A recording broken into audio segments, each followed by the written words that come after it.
সর্বোচ্চ জায়গায় পৌঁছে দেন। শুধু নাম্বার ওয়ান না, নাম্বার ওয়ানের উপরেও যদি কোনো অবস্থান থাকে যেটাকে কোনো নাম্বার দিয়ে কাউন্ট করা যায় না, এই পরিশ্রমটাই মানুষকে নাম্বার ওয়ান করে।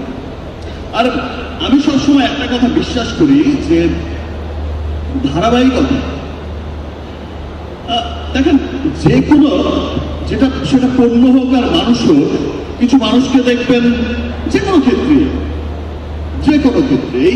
যে ধূপ করে চলে ওঠে, ধূপ করে চলে উঠলো, মনে হলো যে খুব আলোকিত করে গেছে, একটু পরেই দেখা গেল যে নিভে গেছে। সেটাকে আমি আসলে কোনো নাম্বারে কাউন্ট করি না।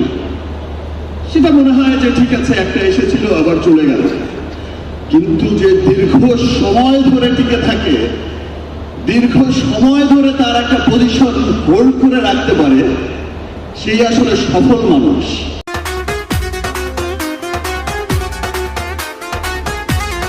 কখনো নতুন নতুন ফটোশুট, কখনো নতুন নতুন শোরুম ওপেনিং, আবার একের পর এক সিনেমা।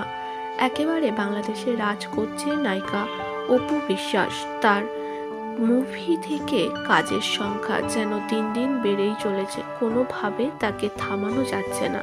অবশেষে তারই প্রশংসায় পঞ্চমুখ হলেন শাকিব খান।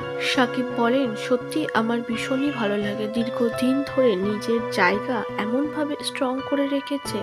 সত্যি তিনি নাম্বার ওয়ান। অনেকে আসেন, ওঠেন, আবার নেমে যায়, সেটাকে আমি সাকসেসের গল্পতে কাউন্ট করি না। তবে অপু বিশ্বাসের এমন সুন্দর জার্নি আমাকে সত্যি মুগ্ধ করে। নায়িকার এমন জার্নিতে শুধু শাকিব খান না, বরং বাংলাদেশের অনেক নায়িকা, অনেক নারী ইন্সপায়ার হয় তাকে দেখে।